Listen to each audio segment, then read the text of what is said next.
Entrei. Boa sorte, amor. Boa noite!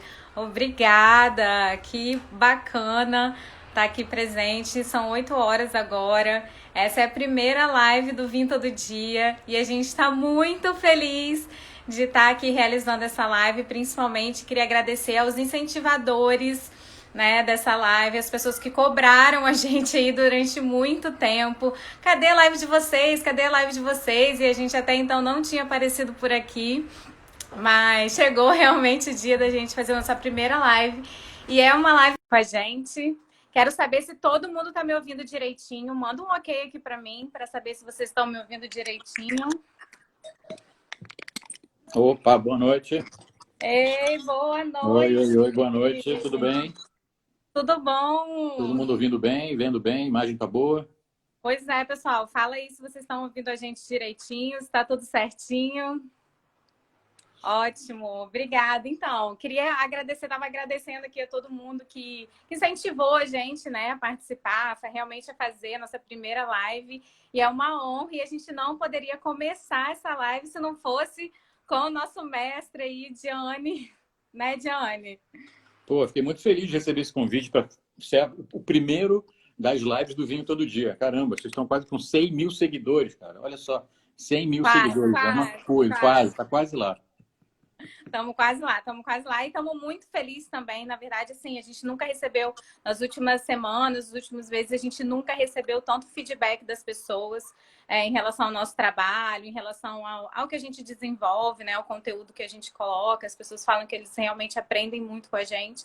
Então, fico muito feliz, assim, e eu acho que todo esse resultado, né, vem realmente, né, do trabalho que a gente vem fazendo, né, sem Muito dúvida bem, nenhuma. parabéns, parabéns para você. Parabéns para Eu nós. eu queria colocar aqui uma foto, até para surpreender você. A mim? Quer ver? Ai, meu Aham, Deus. Que é aham. isso?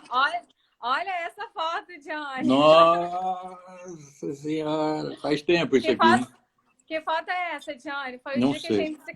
Foi o dia que a gente se conheceu pela primeira vez, lá em 2018, eu acho. Isso. Lá no Espírito Santo, aí no Espírito Santo, né?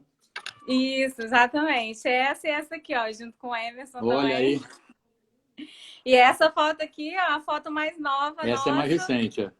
Isso, da gente lá em São Paulo, quando a gente se encontrou aí da última vez, que foi um prazer. Em breve a gente vai estar junto de novo, né? Maravilha, vamos sim. Assim que tudo se resolver, vamos estar junto. Bom, vou abrir Então, meu vinho aqui. Você está bebendo vinho? Está todo mundo bebendo vinho? Eu ainda vou abrir minha garrafa. então, eu tô com uma tacinha aqui, ó, tô Ah, bebendo um vou vinho. abrir. Pô, sabe o que acontece? Todas as lives que eu já participei, eu sempre estou com a garrafa fechada. Todo mundo que começa já está bebendo e tal, e eu tenho que abrir a garrafa nova. Verdade. Vou abrir aqui, ó. É Aproveitar, já mostrar como é que abre a garrafa de rosca. Ó. Segura aqui embaixo, gira que a garrafa abre num segundo. Ó. Poft, abriu. massa. A garrafa está meio detonadinha, fui passar um pano com álcool, acabei estragando todo o rótulo dela. É um Pinot Ah, o Noir, meu olha rótulo só. também. Anaquena, Pinot Noir, o Tama, do Chile. Massa. Esse é 2018, uma belezinha. Sempre gosto de beber esse vinho. Saúde, Tem uma saúde. pergunta, inclusive, sobre Pinot Noir, tá, também aqui na live de hoje. Meu rótulo tá bem desgastado também, ó, tadinho. É um vinho 2003, né? Inclusive, você tem esse vinho também, que eu já dei Tem, tá para você de guardadinho. presente, tá Me lembro, guardadinho. tá guardadinho ainda. E é o vinho que a gente está tomando hoje aqui também, né? Vamos Uhum. lá.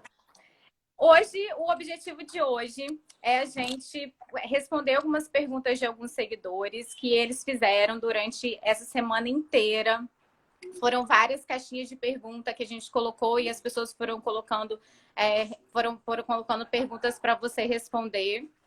E, no final das contas, a gente selecionou algumas, tinham muitas sobre decanter, por exemplo, muitas sobre alguns determinados assuntos, então a gente foi juntando aqui e, como qualquer tipo de degustação, a gente começa, né, falando de espumante, e a primeira pergunta é de espumante, mas antes de soltar a primeira pergunta, eu queria lembrar todo mundo que no final dessa live a gente vai ter uma surpresa e que daqui a pouco eu conto o que é. mas lá no final vocês vão saber como participar. É Até uma eu, surpresa que é, com certeza, uma surpresa boa. até eu tô curioso, pô. Então, vamos lá. Johnny, como... Eu, Ah, opa, calma aí, rápido. Não, só um segundo, só um segundo. calma aí. Ao vivo é Vamos assim. começar, vamos começar logo com espumante, né? Assim, como Isso, vamos lá. devo guardar meus espumantes? É a pergunta da Sheila. Vamos lá, Sheila, para guardar o espumante vamos dizer, é um vinho também, assim como o vinho branco, vinho tinto, vinho rosé, é também um vinho. A particularidade dele é ter gás carbônico, né? Ter espuma. Então a gente chama um vinho branco, tinto, rosé de vinho tranquilo, e o vinho espumante é esse que faz espuma, obviamente, né? Então assim como todo tipo de vinho, a gente deveria guardar numa adega climatizada. Essa adega poderia ter a temperatura de 16 graus mais ou menos né? 15, 17. Como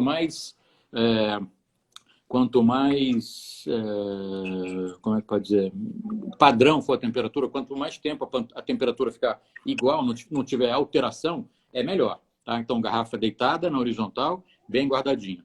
É interessante porque há um tempinho atrás saiu uma matéria na revista Decanter inglesa falando que os espumantes poderiam também ser guardados de pé, guardado na posição assim, vertical, né? Porque o gás carbônico poderia afetar alguma coisa da rolha e tal, mas como as adegas são projetadas para a gente botar a garrafa deitada, eu penso que, por enquanto, pode se guardar muito bem a garrafa assim. E o espumante, geralmente, é um vinho para se beber relativamente rápido, né? A não ser que a gente esteja falando de um grande champanhe, um super champanhe que possa até sofrer um certo envelhecimento, sem problema. Então, espumante, como é que guarda? Deitado, horizontal a garrafa. Beleza, show. Bora para a próxima aqui. Vamos lá. Quem quiser fazer pergunta, tá, pessoal? Pode fazer pergunta aqui também, que no que der tempo aqui, com certeza a gente vai passar as perguntas. Seria legal também saber se a pessoa que fez a pergunta está aí, né? Ah, pois é. Essa é a parte mais legal de todos. Verdade. A Sheila Será está que a aí. Sheila, tá aí? acabei não vendo o sobrenome, mas será que a Sheila está aí? Agora é Tamires. Quanto tempo para o vinho virar vinagre depois de aberto? Tamires, eu acho que eu vou decepcionar muito você. Porque se você deixar sua garrafa aberta muito tempo, ela sozinha não vai virar vinagre. Tá? Então, uma garrafa dessa aqui, ó, que eu acabei de abrir essa garrafa e guardar durante um tempão aberta, tipo, muito tempo aberta, sozinha ela não vai virar vinagre de temperar salada. Para se fazer vinagre, é preciso ter uma coisa chamada a madre do vinagre, que é vamos dizer, uma cultura de bactérias ali que você vai colocar no vinho, e isso vai se desenvolver e vai criar uma quantidade enorme de ácido acético, né? Que aí vai virar o vinagre. Tá? Então, abriu a garrafa e deixou aberta, ela vai estragar, vai ficar oxidada, mas nunca vai virar vinagre sozinha. Vinagre para temperar salada, no way. Tá, Mico, e esse termo avinagrado, assim? Avinagrado, então, muita gente acha que o vinho, quando está oxidado, está avinagrado. O avinagrado, para mim, é quando tem um aroma de ácido acético. Sabe? Se você pegar um copinho de vinagre e meter o cheiro lá, é um cheiro repulsivo, assim, de tão forte que é. Né? Só se você tivesse um vinho com esse tipo de aroma, que aí poderia falar avinagrado. Na maioria das vezes, o que acontece é oxidação. Muita exposição ao oxigênio e o vinho oxida. Entendi. A próxima pergunta tem um pouco a ver também com esse tema, que é... Eu não estou conseguindo ler, tá meio quadriculadinho. Em quantos dias devo consumir um vinho depois de aberto? É a pergunta da Caborelli. Muito bem. Ó, respondendo essa pergunta, tem várias maneiras de dar essa resposta. Eu penso que uma vez que a gente abre uma garrafa de vinho, e aqui no Brasil o vinho é caro, mesmo o vinho barato é caro, né? Porque tem imposto, tem tudo em si. Não é um só, mas todos. É muito caro. Então eu penso que a gente deveria consumir essa qualidade toda que a gente comprou. Eu comprei um vinho de R$40. Ok, ele vai ter aquela qualidade. Mas você pagou esse dinheiro por essa garrafa. Então, abriu, se puder, beba a garrafa de uma vez. Uma garrafa a gente consegue dividir em um casal, 3 ou 4 pessoas, tranquilamente. Né? Não estou querendo fazer as pessoas beberem mais assim, sozinho. Mas sozinho é realmente difícil. Agora, eu penso que poderia guardar a garrafa de vinho branco depois de aberta, guardá-la na geladeira, vai retardar a oxidação. Em 2 dias você deveria matar essa garrafa. A garrafa de vinho tinto, também depois de aberta, também guardá-la na geladeira e aí 3 ou 4 dias no máximo. Cada dia que passa, o oxigênio vai ficar mais intenso ali dentro e vai fazer o vinho oxidar. Tá? Então vai acontecer a oxidação. Na geladeira, isso vai ser mais lento. Não quer dizer que não vai acontecer. Uhum. E esse lance de você pegar um vinho e colocar ele numa garrafa menor, assim? Então, Transportar é de interessante. garrafa. Sim, sim, é interessante isso. Eu já vi, existe até até um decanter chamado mezzo, que é para você colocar o restante do vinho. Exatamente a metade de uma garrafa, se você não beber a garrafa inteira. Então, uma dica que poderia fazer assim é: compra uma meia garrafa de vinho, depois que você beber, lava bem essa garrafa e utiliza essa garrafa para você colocar dentro dela o vinho que você não bebeu.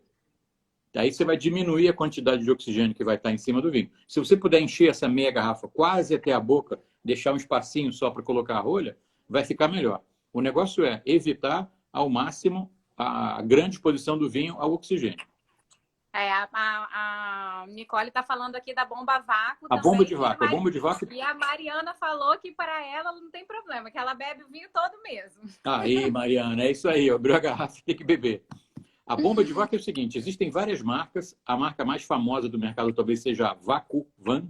Vacuvan, essa é a marca. Bomba de sucção e uma rolha sintética, uma rolha de borracha que tem uma fenda. Então, quando o vinho está até a metade, é recomendável usar. Quando a garrafa está pela metade, é super recomendável usar a bomba de vácuo. Agora, também já vi vários estudos que em 24 horas, aquele vácuo, entre aspas, que a gente cria, vai diminuindo. Ou seja, vai entrando oxigênio. Tá? Então, de hoje para amanhã, é super válido. Se você fez a bomba lá de vácuo hoje, não espere que seu vinho vai ficar bem fechado durante uma semana. Tá? Então, amanhã, refaça. Depois de amanhã, refaça. Tá? Dessa forma que a gente usa o Vacuvan. Você tem um?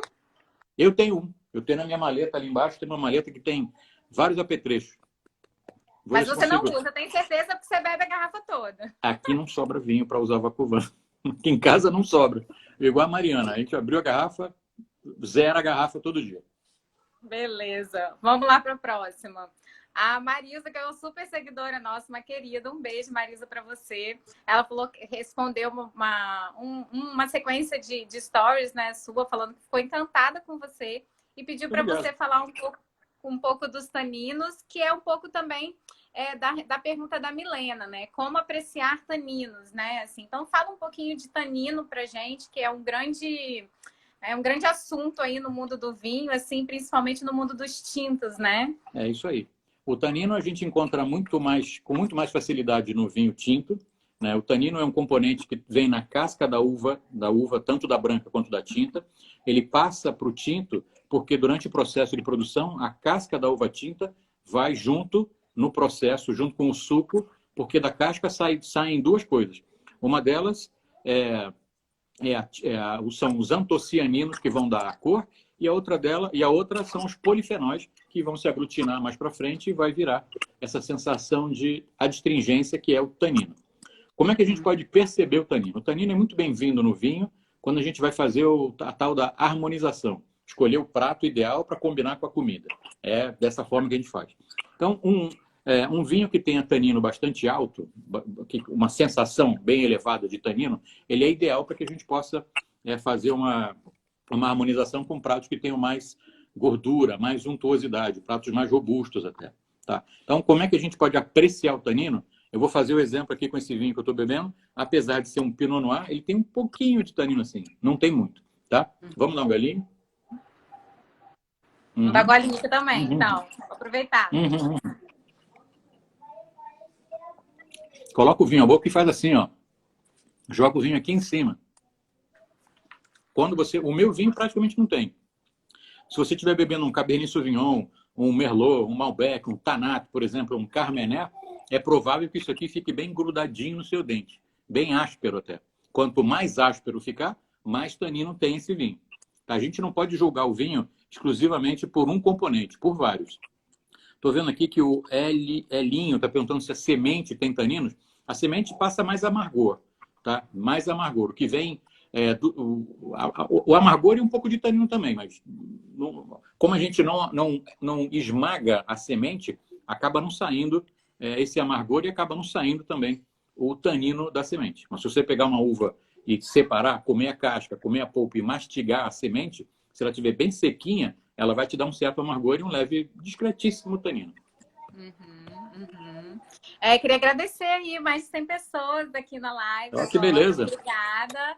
E aí também, assim, a gente está só começando, então quem puder aí, tem um botãozinho de aviãozinho, quem quiser compartilhar essa live com alguém, com algum amigo que queira também aprender sobre vinho aí, fica à vontade, compartilhe aí com seus amigos. E a surpresa, daqui a pouco eu falo, vamos lá para a próxima pergunta. Estou curioso para essa surpresa. Como aprecia... E aí, assim, continuando nos taninos, assim, eu vou fazer uma pergunta antes da pergunta da Milena, de qual o vinho é mais taninoso? Taninoso pode falar assim? Pode, tânico, né? Tânico, o adjetivo é tânico. Tânico. E como apreciar os taninos? Assim, porque nessa fase de você, por exemplo, muitas pessoas começam a beber vinho seco do vinho suave, né? Assim, então, como que você realmente aprecia e qual é a uva mais tânica que existe, assim, no mundo dos vinhos? Uma das uvas que tem mais tanino, que é tanino bastante aparente, é a Taná. Taná é uma uva que a gente encontra com facilidade no Uruguai. Minha filha passando na varanda dando tchauzinho. Que a gente usa o Tanato no Uruguai. Então tem muito tanino, muita astringência. A Cabernet Sauvignon é uma outra que tem bastante tanino também. Agora, apreciar o tanino e saindo do vinho suave é um pouco complicado, porque quando você está bebendo um vinho suave quer dizer que o vinho tem um pouco de açúcar residual. É um vinho mais docinho, vamos dizer. E quando você bebe esse vinho docinho, você quase não sente essa sensação de adstringência, essa sensação de secura na boca. Tá? Então, é bem complicado assim, sair de um vinho suave direto para um Cabernet Sauvignon, por exemplo. Você vai sentir, além da secura, vai sentir a adstringência muito forte. Então, eu penso que deveria começar com uma uva bem delicada, como essa que eu estou bebendo, que é a Pinot Noir, que você vai sentir um tanino bem discretinho. E, à medida que você vai se acostumando com ela, você vai mudando devagarzinho de tipo de uva. Eu acho que é dessa forma que a gente pode aprender bastante a perceber o tanino. Perfeito. Vamos lá, então, que é, assim, pergunta clássica, né? Não tem só essa do Daniel, tem também do Jackson e também da Dani aqui, que não está aqui, mas a partir de qual ano decantar um vinho e quais as funções do decanter e quando usá-lo? Então, as duas perguntas parecem um pouquinho, mas assim, tem algum ano específico? Como é que funciona isso? Eu penso o seguinte, vamos entender para que serve o decanter, né? O decanter é aquela jarra de cristal, né, que a gente usa para passar o vinho da garrafa para a jarra, para o decanter. A ideia inicial da utilização do decanter é para separar o sedimento, a tal da borra de um vinho velho. Quando a gente fala vinho velho, não é 2, 3 anos. Vinho velho, 10 anos, daí para frente. Tá? 10, 12, 15, 18, 21, por aí para frente. Existem vinhos que duram 40, 50 anos ou mais até. Então, esses vinhos, à medida que envelhecem, vão perdendo muita coisa. Vão perdendo cor, vão perdendo tanino. Né? O tanino fica decrépito, vira um pozinho. Então, esse pozinho, que é o tal do sedimento, a gente precisa separar na garrafa. Para isso, a garrafa precisa ficar em pé um tempão, para que o sedimento decante, se concentre lá no fundo da garrafa. E aí você vai passar o conteúdo da garrafa para o decanter, para a jarra, bem devagarzinho, evitando balançar demais a garrafa. Tá? Função primordial do decanter é passar para ele o vinho limpo, entre aspas, né, sem sedimento, para a gente beber, primeiro. Segundo, a jarra, esse decanter, a gente pode usar também para um vinho exatamente oposto, muito novo. Um Cabernet Sauvignon 2019, por exemplo, que daqui a pouco deve aparecer no nosso mercado, se já não tiver, do Chile ou da Argentina, um Malbec 2019, é jovem demais. Então, eu penso que aí a gente não precisaria decantar, mas sim oxigenar. E aí, abrir a garrafa, em vez de fazer o movimento muito devagarzinho, totalmente oposto. Quase jogar o vinho dentro do decanter. Tá? Jogar forte assim. Olha, Perfeito. Chico Neto, meu amigo lá, Empório Fecha. Espera aí que eu estou vendo um negócio aqui. Sim, sim, Chico Neto, meu Deus, grande Chico Neto lá, saudade dele, lógico que lembro. Grande abraço, grande beijo para todo mundo aí. É o pai Me dela, chama né? Que depois aí o legal. Empório Festas. Empório Festas, se puder, só me chama lá manda um direct que a gente vai falando depois. Vamos lá, Ah, próximas. legal, legal demais. Aquela, né? Assim, vou até aproveitar, assim, provavelmente aqui eu tô no finalzinho da garrafa. Meu vinho que eu tô bebendo ele é 2003, então ele é um vinho bem velho. Inclusive, é um dos meus estilos preferidos, assim, de tudo que eu já provei, né, hoje na minha vida de vinhos, em todos os cursos que a gente participou. Realmente, assim, sempre quando bate um vinho velho na minha mão, eu falo, nossa, que delícia, assim, eu realmente me identifico e gosto, né, do vinho velho. Então, assim, vou tentar tomar a taça aqui que eu tô para mostrar um pouquinho das borras aqui no final. Isso aí, legal. Vamos lá, é verdade que quanto vinho Vamos lá. mais velho, melhor? Pergunta da Edilene. Essa é uma pergunta complicada, porque tem uma resposta positiva e uma resposta negativa. Sim e não. Quanto mais velho, melhor? Sim, vírgula. Se esse vinho foi desenvolvido, foi criado, foi pensado para ele poder durar 10, 20, 30 anos, sim, esse vinho vai ficar melhor lá. Se você abrir esse vinho hoje, ou, sei lá, 2, 3 anos depois que ele chegou na sua mão, não vai estar bom. É fundamental que ele envelheça na garrafa para ele ficar bom. Outro exemplo, um outro vinho que não tenha sido feito para durar muito tempo. Vai chegar em novembro para a gente agora, o famoso Beaujolais Nouveau. Não sei se já ouviram falar ou se já beberam. Beaujolais é um vinho do sul da França, do sul da Borgonha, lá na região do Beaujolais, feito com a uva Gamay, feito super rápido por maceração carbônica, que é o nome do método. E é um vinho para se beber relativamente rápido. Em novembro, dezembro, janeiro, quanto mais tempo passar, pior ele vai ficando. Porque ele foi feito para se beber rápido, foi feito para se beber jovem. Tá? Então, não é uma regra geral, todo velho é bom. Não, não é não. O vinho deve ter sido feito para durar 20 anos, 10 anos. Perfeito, perfeito. Joia. E aí, como é que a gente sabe, assim, né? Como é que sabe, então? Pelo tipo do vinho, pelo tipo das uvas, uma uva Cabernet Sauvignon, por exemplo, é uma uva que faz um vinho bastante encorpado, bastante estruturado. Isso quer dizer que ele pode durar mais tempo, ele suporta muito mais do que esse vinho aqui, que tem nome e sobrenome. Se eu tivesse o Anaquena, Tama, Cabernet Sauvignon, e tenho esse aqui na minha mão, que é o Pinot Noir, eu vou guardar mais 5 anos o Cabernet Sauvignon e vou beber esse. Porque esse está pronto para beber agora. O Cabernet Sauvignon vai ficar maravilhoso daqui a 5. Tá? Daqui a 5 anos. Então, quando a gente fala isso, negócio de vinho envelhecer, não é só os grandes vinhos. Sabe? Não é só o Chateau Mouton Rothschild, Chateau Lafite, o Romanée Conti, ou seja lá o que for. Tá? Um Cabernet Sauvignon chileno, um super vinho chileno chamado Dom Melchor, por exemplo, é um mega vinho. É um vinho caro até, e maravilhoso. É um vinho que merece durar 10 anos na garrafa. Merece que você compre e guarde esse tempo todo. Muito bom. A sua imagem está meio quadradinha para mim. Tá, eu vou a Patrícia, super seguidora nossa também. Um beijo, doutora Patrícia, para você. Vou lembrar aqui, pessoal, que daqui a pouco eu vou falar a surpresa que a gente vai ter no final. Fala logo com a surpresa, então, fala logo. Vai ser bem legal. Não posso daqui a pouco. E eu prometo, então, aqui, depois da pergunta da doutora Patrícia, depois de responder a pergunta da doutora Patrícia, então, eu falo qual é a surpresa aí do final, mas vai valer a pena aí, porque vai ser bem bacana. Vamos lá, a pergunta da doutora Patrícia é: como identificar um vinho de entrada de um vinho superior? Como que a gente consegue identificar, fazer essa diferença aí desses dois tipos de vinho? Vinho de entrada, eu estou entendendo vinho para começar a beber, né? Vinho tranquilo, vinho mais simples, vamos dizer assim, em outras palavras, para um vinho super, para um vinho mais top. Entendi dessa forma. Bom, várias maneiras também. Né? Como identificar degustando ou como identificar na hora de comprar?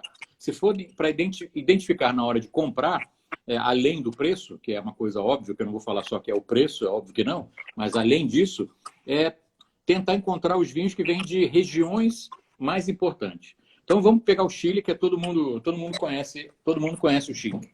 O Chile tem uma região no meio do Chile chamada Vale Central. Está escrito sempre no rótulo, Vale Central. Os vinhos que vêm da região do Vale Central geralmente são vinhos de entrada. Geralmente são os vinhos do... Uma vinícola, por exemplo, tem uma pirâmide de produção, né? Um vinho básico, que produz um monte, um vinho melhorzinho em cima, um vinho melhorzão em cima e um vinho ícone, né? Vai diminuindo a quantidade de produção. Então, esse vinho de entrada geralmente vem dessa área do Chile chamada Vale Central. Esse vinho que eu estou bebendo aqui, por exemplo, olha aqui, não sei se dá para ler. Cadê? Casablanca, Vale de Casablanca, está escrito aqui. Vale de Casablanca. Não é o Vale Central, é um vale que está no caminho quando você vai lá para Valparaíso, você passa por Casablanca Valley, e é uma área maravilhosa para Pinot Noir, para Sauvignon, para Chardonnay, uma área mais fria, está de cara para o Pacífico, então tem a influência marítima, que é ótima. Então, tem várias maneiras de encontrar.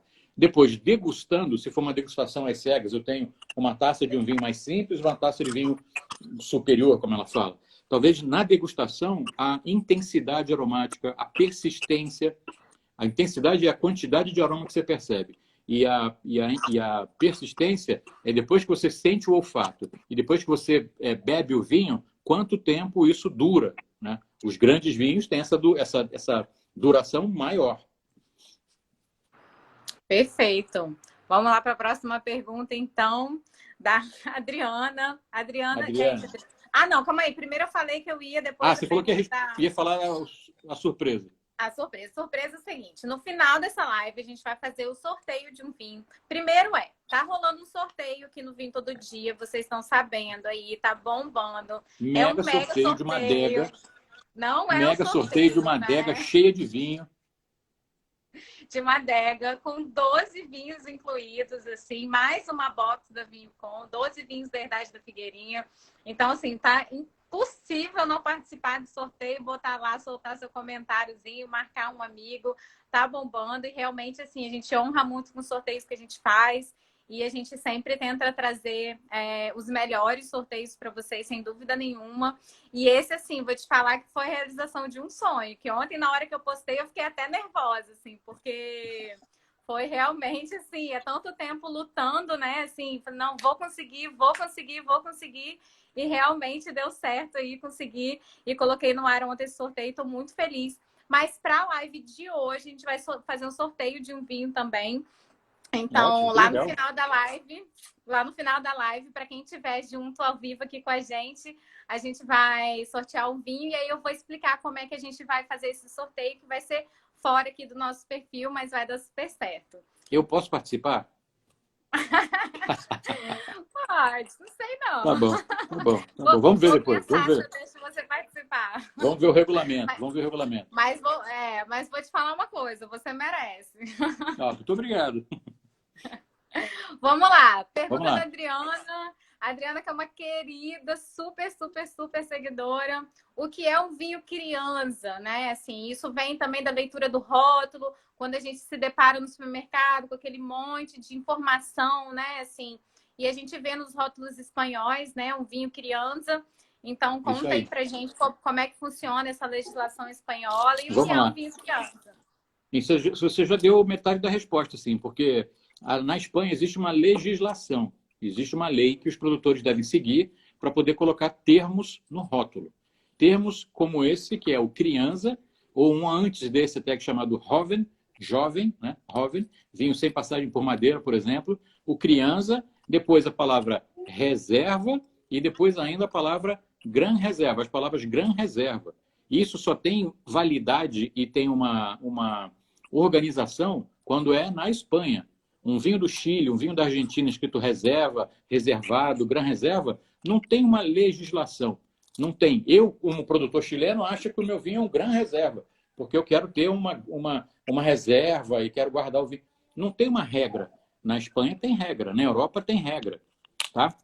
Então, um vinho criança é um vinho que tem uma pequena passagem por barrica e garrafa antes do vinho chegar ao mercado. Tá? Então, ele tem uma pequena passagem por madeira, pode ser 3 meses, 6 meses no máximo de envelhecimento entre garrafa e madeira, e depois vai para o mercado. Acima do criança, vem o reserva e acima do reserva vem o Gran Reserva. Necessariamente espanhóis. Necessariamente espanhol. Eu ia falar só da Espanha. Isso aí. Na Itália Beleza. também tem um termo. Na Itália também tem um termo chamado riserva, com I, riserva. Pode ter no Chianti, pode ter no Barbaresco, pode ter no Chianti Clássico, pode ter no Barolo. Isso quer dizer que um Barolo, por exemplo, que é um vinho muito famoso, ele demora 4 anos para sair no mercado. Se for reserva, 5, 1 ano a mais. Quer dizer, tem uma lei, tem uma legislação. Que controla isso aí, né? Que Isso aí. regula toda essa produção, né? E desse vinho. Beleza. Próxima pergunta do Hélio. Já que você está tomando um Pinot, né? A pergunta é, sua dica perfeita de harmonização com Pinot, tirando cogumelos. Porque cogumelo a gente sabe que é um clássico, né? Junto com Pinot. E eu queria que você explicasse aí por que Pinot e cogumelo são um casamento perfeito. E fora os cogumelos, o que casa com Pinot? Muita coisa casa com Pinot. Bom, quando a gente fala de cogumelo no Pinot, eu não vou dizer que a gente vai encontrar esse aroma de cogumelo em qualquer Pinot, né? Esse aroma de champignon, que é em francês, né? Champignon ou cogumelo, a gente encontra nos grandes vinhos da Borgonha, na França. Quando você tem um Premier Cru ou um Grand Cru da Borgonha envelhecido, 5, 10, 15 anos assim, esses vinhos podem envelhecer esse tempo todo, esse aroma de champignon, de cogumelo, ele aparece nos grandes vinhos. Tá? Tem a ver com o solo, tem a ver com a região de onde vem, então tem a ver isso. Não é qualquer Pinot Noir que tem esse aroma, que a gente encontra o aroma de cogumelo. Todo Pinot Noir eu penso que pode harmonizar, pode combinar com uma receita que tenha cogumelo, vai ser muito bem. Cogumelo tem um aroma gostoso, geralmente defumado, ou se for o cogumelo Paris, um outro tipo de cogumelo fresco, tem uma textura gostosa, tem um aroma gostoso e combina com o Pinot, que é uma uva perfumada, aromática, delicada e muito fina. Tirando o cogumelo da jogada, eu penso que, como a Pinot Noir é uma uva que tem tanino muito discreto, muito pequenininho, a gente poderia até fazer uma harmonização com um peixe branquinho, assim. Eu não recomendo nem Pinot Noir com frutos do mar. Tá? Eu não acho que não é uma coisa bacana. Agora, um peixinho branquinho vai muito bem, talvez um pouco mais alto, vai muito bem. Uma vez eu fiz um evento na escola do Laurent, é um super chefe francês famoso aqui de São Paulo, né? Laurent Sudot, ele tem uma escola maravilhosa, e a gente estava conversando para fazer uma harmonização, e ele falou o peixe. Não, porque o peixe... Eu falei, chefe, espera aí, é um vinho tinto, né? Ele, não, mas chefe, de novo, é um vinho tinto, cara. Quer me matar do coração, pelo amor de Deus, um peixe. Ele falou, não, deixa comigo que eu vou fazer um peixe. Eu falei, Laurent, pelo amor de Deus. Ele falou, você confia em mim ou não confia em mim? Eu falei, confio. Quando eu vi o prato chegar, porque eu ia apresentar o vinho e ia falar da harmonização. E eu estava com medo do peixe com o vinho que eu ia apresentar. E aí, imagina. Quando ele me falou, óbvio que eu já sabia, mas ele me contou os detalhes assim, fiquei um pouco mais tranquilo. Ele fez um peixe cozido no vinho tinto. O peixe branquinho não tinha nada de branquinho. O peixe tinha cor de vinho. Imagina um filé branquinho de peixe cozido no vinho tinto. Era um pedaço de peixe tinto. Então a harmonização foi um espetáculo. Sensacional. Sensacional. A harmonização ficou ótima. Tinto para peixe, o cuidado que a gente tem que ter é o tanino. Quanto mais baixo, melhor. Tá meu amigo Mr. Vinhos aí, acompanhando a gente também. Grande abraço. Massa, seguidor nosso também. Ele tá lá em Orlando, hein? Tá lá em Orlando. Tá, não, ficou ligado, tá aí seguindo a gente. Muito bem, grande Ricardo. Vamos lá. O conteúdo dele é excelente, a gente adora também, segue ele também. Daniela Nobre está até perguntando, assim, uma pergunta que a gente recebeu algumas dessas, eu acabei não colocando, mas ela perguntou sobre frango, né? Assim, opa! Porque geralmente é aquilo, né? O vinho branco com a carne, com os peixes, né? Com os mariscos, e o vinho tinto com as carnes, né? Assim, e o frango, assim, que fica ali no meio, assim, né? O frango é branco, né? Mas... O frango é uma carne branca, né? Uma carne, dependendo do pedaço que você vai usar do frango, geralmente é o peito, é uma carne mais magrinha, assim. Não tem tanta gordura, né? Então a gente tem que imaginar um vinho que seja leve, delicado. Os brancos vão muito bem né? A gente esquece de falar de branco, mas o branco vai muito bem com carne branca. Os brancos vão bem com frango, tranquilamente. Chardonnay, Sauvignon, caso, dependendo de como ele é feito, o tipo de aroma que tem no prato, Sauvignon Blanc vai bem também. Ou um tinto que não tenha tanto corpo. Eu penso que a evolução dessa história de pensar peixe com branco e carne vermelha com tinto, a evolução pode ser pelo peso do vinho, né? Peso do prato. Prato muito importante, vinho mais importante. Prato mais tranquilo, vinho tranquilo também. Prato leve, vinho leve. Prato mais pesado, mais robusto, vinho mais pesado, mais robusto. Também. Perfeito. Vamos lá. Vamos lá. Próxima pergunta é da Daniela, de novo. Aí, Daniela. Como Que identificar... Acabei de fazer uma pergunta dela. Ela está aqui online com a gente. Obrigada, Daniela, pela presença. Como identificar o método de fabricação técnica do vinho pelo rótulo? Tem como? Aí eu sei que, assim, talvez espumante seja um pouco mais fácil. Eu ia falar logo de espumante. Eu acho que identificar um método, dá para a gente ver, falando de espumante, geralmente está escrito no rótulo. Geralmente, quando é o rótulo, quando é o espumante feito pelo método clássico, ou seja, a segunda fermentação acontece dentro da garrafa, está lá escrito no rótulo. Método clássico, método tradicional ou método champenoise. São 3 nomes para a mesma coisa. Para um vinho branco, para um vinho tinto, é difícil ter o método escrito. O método é um vinho, o branco e o tinto passam pela fermentação alcoólica, o tinto passa pela fermentação malolática, ponto. O que pode estar escrito no rótulo é se esses vinhos passaram por barrica ou não, se foi fermentado em barrica ou não. E aí pode estar escrito barrel fermented, oaked aged, alguma coisa assim. O método de fabricação, talvez para o espumante, sim. Para o restante é difícil. Ou assim, no caso, quando a pessoa realmente estuda, né? Assim, tipo, alguns tipos de herês, aí sabe como aquilo foi feito, né? Assim, como aquilo foi vinificado, porque é sempre vinificado daquela forma, né?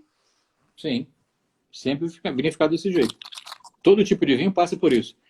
Colhe a uva, prensa a uva, sai o suco fermenta, vira vinho. E aí o produtor vai decidir, esse vinho que eu estou fazendo, ele vai ser passado por madeira, não vai ser? Esse estilo vai ser passado por madeira ou não? E aí por aí vai. Beleza. Pergunta da Emily agora. É uma pergunta muito difícil. Eu tenho certeza que você vai suar para responder, que é qual o melhor vinho brasileiro, na sua opinião? Já estou tremendo aqui para dar essa resposta. É difícil falar de um vinho só. Porque eu vou te falar por quê. É difícil falar de uma... Não estou falando das marcas. Mas eu já bebi vinho brasileiro, vinho branco brasileiro maravilhoso. Já bebi vinho tinto brasileiro maravilhoso. Já bebi um monte de vinho espumante brasileiro maravilhoso. Então não dá para falar um ou melhor, não tem um. Não tem um, não tem esse. Esse é o que está acima de todos. Se a gente pegar só os vinhos de uva Merlot, talvez tenha um Merlot que seja melhor que os outros.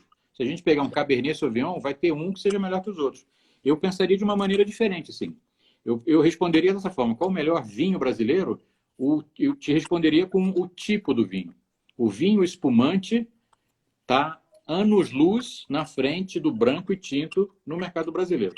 Então, se você quer fazer bonito numa recepção em casa, chamar os amigos, espumante brasileiro. Compra espumante brasileiro, você vai estar muito bem na fita, vai beber maravilhoso, tem um monte de nome. Me fazem tanto essa pergunta que eu fiz até uma listinha que eu não sei onde é que está. Eu fiz uma listinha tá até de nomes. A Lorena está perguntando aqui, indica um.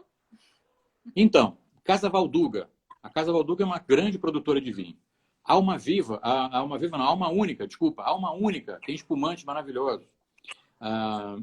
Cave Gais tem outros espetaculares. A Miolo tem várias coisas legais. Tem, desde o que a gente estava dizendo, do vinho base de entrada, tem um ícone, um vinho espumante maravilhoso. Pisato tem outros vinhos fantásticos, de todo tipo de preço, todo tipo de estilo diferente. Então, não é querer não responder, mas tem um monte de coisa boa. Tem muita coisa boa. Muita coisa boa, muita coisa boa. A gente já tomou também muito vinho brasileiro bom e realmente, assim, tá cada dia melhor, né, Diana? Tá cada dia melhor. Espumante, então, pelo amor de Deus. São muito bons. Vamos lá para a próxima. O que Garibaldi. Chandon, mais ou menos. Garibaldi espetacular. O que pode ser... Zanella, é esse cara que está aqui, ó. Zanella, espumante lá do Sul. Eu provei esses vinhos do Zanella há um tempão atrás, eles me emprestaram, acho que é a mesma família, me emprestaram uma garrafa lá numa feira chamada Expo Vines, eu não esqueci. Vinhaços, Zanella. A Adriana chegou a fazer uma pergunta aqui, uva brasileira, assim, já que a gente está falando do Brasil, né? O que mais se destaca? A região sul do Brasil é a região que está... É a melhor região produtora de vinho por enquanto, né? Há muito tempo. Lá na região sul, na Serra Gaúcha, tem uma área chamada Vale dos Vinhedos, que é a primeira denominação de origem do Brasil. DOVV, denominação de origem Vale dos Vinhedos. Tá? A campanha é mais para baixo. Estou falando da Serra. A campanha é na planície, fronteira com o Uruguai. Estou falando na Serra, lá em cima. Passa por aquele pórtico que é um barril de concreto lá antigo, bem tradicionalzão.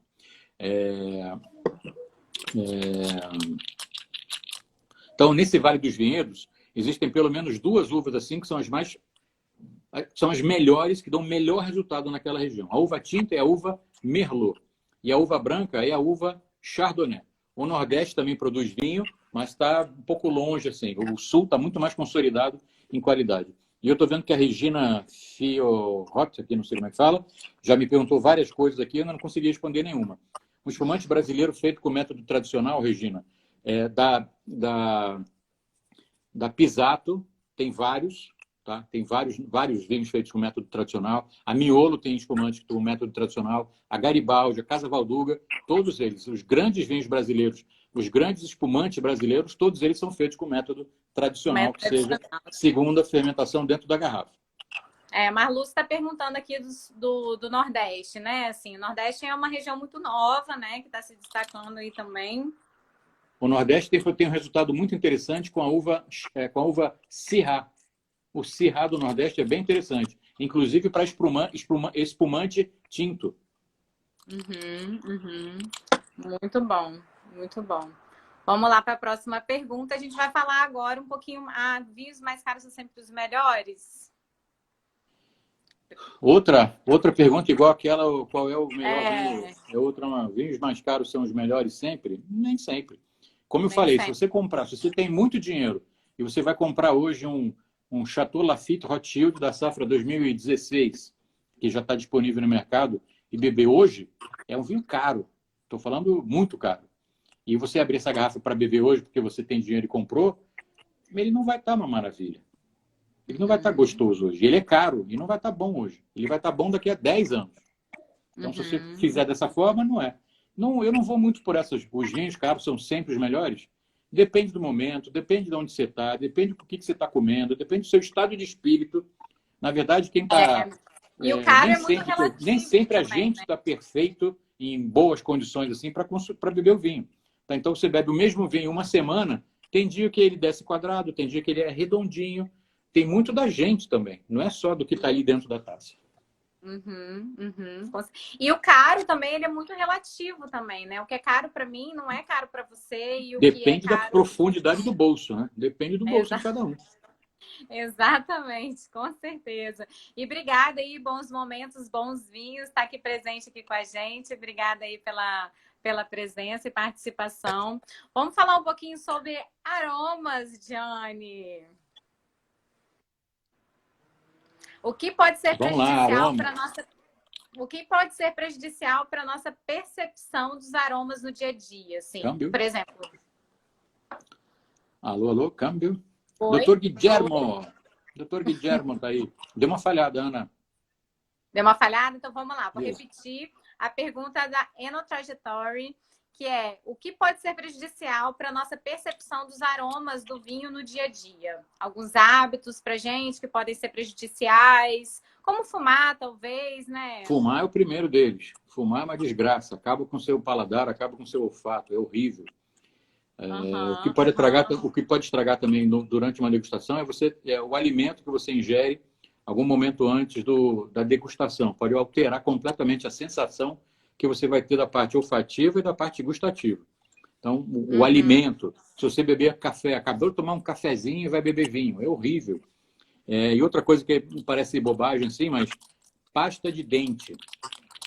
Imagina que eu estou indo para uma Pasta feira de de dente em vinho. geral, é com tudo, Espera né? aí. Imagina que eu estou indo para uma feira de vinho lá em Bordeaux, por exemplo, que começa às 9 horas da manhã, e estou com a boca limpinha, acabei de tomar um café, escovei meu dente, fui. O primeiro vinho da degustação é uma desgraça. É horrível, a sensação fica horrível. Então, chego na feira, pego o primeiro vinho, dou uma bochechada para limpar a boca da pasta de dente e aí vai embora. Olha, o Paulo Saturnino aí, meu amigo lá de Portugal, está assistindo a gente também. Show! E Então, aí, para assim, sentir os aromas, diga. não, assim, algumas dicas, assim, sobre os aromas do vinho, né? Já que ela perguntou o que é prejudicial, eu pergunto o contrário, assim, né? Que exercícios, o que a gente pode fazer para que facilite a gente a sentir os aromas do vinho?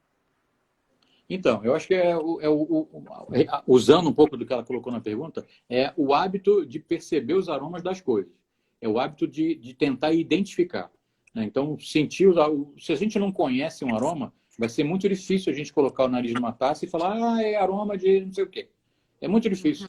Então, vai na feira, enquanto você está na feira, cheira a fruta, tem que prestar atenção nos aromas, sabe? Sentir o aroma. Sentir, colocar, enquanto você está mastigando a fruta ou esmagando ela na mão e cheirando, pare de pensar em outras milhões de coisas ao mesmo tempo e foca ali. Presta atenção no cheiro, tenta memorizar o cheiro. À medida que você vai fazendo isso, vai criando o seu background lá, vai criando sua memória olfativa de um monte de coisa e você, quando colocar o nariz aqui, começa a associar com as coisas que você conhece. E eu vou te falar assim, a gente pode falar, eu posso falar da minha masterclass que eu vou fazer em breve? Vou fazer uma masterclass gratuita. Depois a Ana vai falar também um pouquinho disso aí, que a gente é parceiro nesse negócio. A gente vai fazer uma masterclass gratuita falando sobre aroma, como identificar os aromas do vinho. Então, eu acho que vai ser uma aula muito bacana, muito interessante, focada em degustação, para a gente aprender definitivamente assim como é que sente aroma, como é que percebe os aromas, como é que identifica, como é que separa esses aromas voláteis aí durante a degustação. Vai ser muito bacana. Depois a gente vai ter mais informação sobre isso. Fiquem ligados nesse negócio aí que vai ser bacana. Inclusive, assim, o Johnny falou que nessa aula as pessoas vão aprender a sentir os aromas como, Johnny? De uma vez por todas, verdade ou não? Definitivamente, de uma vez por todas. É para já. Isso aí. Em breve está chegando. Vai ser uma aula muito especial. Vou parar para falar um pouquinho dela agora, já que a gente está finalizando essa live. Vou parar para beber um gole de vinho antes. Essa aula vai acontecer na semana que vem, mais especificamente no dia 23. Vamos tomar um vinho junto. Ela não vai ser pelo Instagram, ela vai ser pelo link especial que a gente vai passar para vocês. A gente vai ter que se cadastrar. As pessoas que estão nessa live, assim que terminar essa live, pode pedir o link por direct, que a gente já manda o link para vocês fazerem a inscrição de vocês já nessa live de forma exclusiva, de primeira, porque a gente vai abrir as inscrições exatamente quando a gente finalizar essa live, tá bom? Muito bem, ótimo. Outra coisa que eu queria falar, e realmente a promessa é essa, sentir de uma vez por todas, né? Assim, essa masterclass aí vai ser incrível e a gente escolheu aromas realmente por ser um tema, assim, que as pessoas realmente querem muito aprender, assim, querem muito sentir. E a gente estava falando sobre dicas, né, de aromas, uma coisa que me ajudou muito nos cursos, assim, mas é uma coisa muito pessoal. Eu não sei se ajudaria outras pessoas também, mas é parar e prestar atenção só nos aromas. Tipo, eu fechava meu olho. Fechar o olho para mim era assim, batata ali. Quando eu queria me concentrar, parar, fechava o olho, botava o meu nariz aqui e aí prestava atenção só nisso. Porque quando você tá com o olho aberto, você tá vendo um monte de coisa, né? Quando você tá com o olho fechado, você presta atenção só no seu nariz. Então, isso foi uma coisa que me ajudou muito. Fica a dica aí, vai que ajuda aí as pessoas também, assim, mas me ajudou bastante. Olha só, tem a Marluz perguntando que quanto foi o aumento de consumo de vinho no Brasil. Teve um aumento de 72% no consumo do vinho nos primeiros 6 meses. Então, a gente está num momento maravilhoso no mercado brasileiro, que com todo mundo em casa, na pandemia e tudo mais, mais facilidade de beber vinho, não tendo que dirigir nem nada, houve esse consumo bem grande. Então, tenho acesso a dados aí importantes do mercado e a gente está num momento sensacional. Mês passado foi o mês que teve mais importação dos últimos 20 anos do Brasil. Assim, tem números super, super bacanas, super atualizados. Não, e a gente percebeu também, a gente cresceu muito na pandemia, né? Um assunto que as pessoas queriam muito aprender mais e realmente aumentou demais mesmo. Que legal. Nessa... Tá tudo bem? Pode falar? Vamos lá, vamos Posso agora falar, para a posso falar. última pergunta. É que a Cecília, minha mulher e minha filha aqui estão me assistindo e eu estou me assistindo, entendeu? É engraçado. A gente deixa com você especial. Vamos lá. Manda um beijo Obrigado. para elas. Manda um beijo para elas. São umas queridas, assim. Não conheço pessoalmente ainda, mas vou conhecer e com certeza na semana que vem, quando a gente estiver junto aí para fazer nossa grande aula. Vamos lá para a última pergunta aqui da Cabo Aureli, que estava com a gente aqui, que a gente já respondeu uma pergunta dela, mas ela fez uma pergunta muito interessante, eu selecionei para colocar aqui, que realmente, assim, foi o que aconteceu comigo. Né? Assim, a gente participou de 5 turmas de sommelier, então a gente aprendeu muito estudando vinho mesmo ali na teoria, na prática. Foi muito bom para a gente ter passado por todo esse processo. E a pergunta da Cabo Aureli é: para entender vinhos, assim, eu acho que definitivamente é preciso necessariamente fazer um curso? Você que é professor, Diane, há mais de 20 anos no mundo dos vinhos, fala pra gente aí se realmente é necessário fazer um curso e por que é bom fazer por que, né, que é bom ou não fazer um curso. Eu acho que é super interessante assim, você fazer um curso. Não vou dizer que é fundamental, mas se você quer apreciar melhor o vinho, você precisa estudar um pouquinho, sabe? Não estou dizendo que você precisa estudar para abrir a garrafa de vinho. Eu acho que você tem que estudar depois de abrir uma garrafa de vinho. Primeira coisa é beber o vinho. Segundo, é tentar entender o que ele tem para te mostrar. E aí eu acho que só num curso, e eu fiz 1 milhão de cursos em 30 anos que eu trabalho com vinho. Comecei a trabalhar com vinho em 1988. A minha primeira carteira assinada foi em 1989. Então, desde 89, profissionalmente trabalhando com vinho. E de lá para cá fiz um monte de curso. Mesmo depois de ter participei de concurso brasileiro de sommelier, participei de concurso regional lá no Rio de Janeiro, mundial. E mesmo depois de tudo isso, eu fiz os cursos do W7, fiz os cursos da Court of Master Sommeliers, onde eu vou seguir em breve, vou continuar fazendo meus cursos lá. Então, eu acho que o curso é muito bacana porque abre a sua mente para você poder apreciar melhor a bebida. Não é que você vai conhecer vinho e precisa conhecer vinho para apreciar. Eu acho que é o contrário. Para você beber melhor, para você extrair melhor o que está dentro da sua taça, só com um curso, só com um direcionamento, uma orientação bacana, você vai chegar lá. Eu acho que essa é a resposta bacana. Uhum. Beleza. Então, estamos chegando aqui nos finalmente. Vou beber meu último golinho para mostrar um pouquinho da porra aqui. Ana, tem um monte de pergunta que foi mandada por aqui, só que a gente não consegue ler e responder ao mesmo tempo, porque o negócio vai subindo aqui. Pois é, então. Mas como a live vai ficar salva aqui no IGTV, depois eu vou pegar essas perguntas também, né? Para a gente poder ver se a gente consegue. A gente pode responder daquela maneira que a gente faz nos stories. Isso, que são bem legais, assim, e a gente também precisa dar valor a essas pessoas que estão aqui com a gente, responder essas perguntas dessas pessoas, sem dúvida nenhuma, que são pessoas que estão aqui nos prestigiando e, sem dúvida, são muito especiais, né? Para participar da próxima Masterclass do Diane, do dia 23, que vai ser às 19 horas, vocês podem mandar para a gente um direct falando que quer participar, que aí a gente já manda para vocês, já em primeira mão, o cadastro, o link para você cadastrar lá seu e-mail, seu nome, seu e-mail. É um cadastro de dupla confirmação, então você vai se cadastrar, vai receber um e-mail e vai lá se cadastrar, e vai lá, enfim, confirmar, né, o seu cadastro para você participar dessa aula, que vai ser imperdível, que Diane fala que você vai aprender os aromas e sentir os aromas do vinho de uma vez por todas. É uma Masterclass, não é uma live qualquer. Assina embaixo, vai mesmo. Vai mesmo, exatamente. Vai mesmo. É uma Masterclass exclusiva e vai ser bem bacana, então pode pedir direct.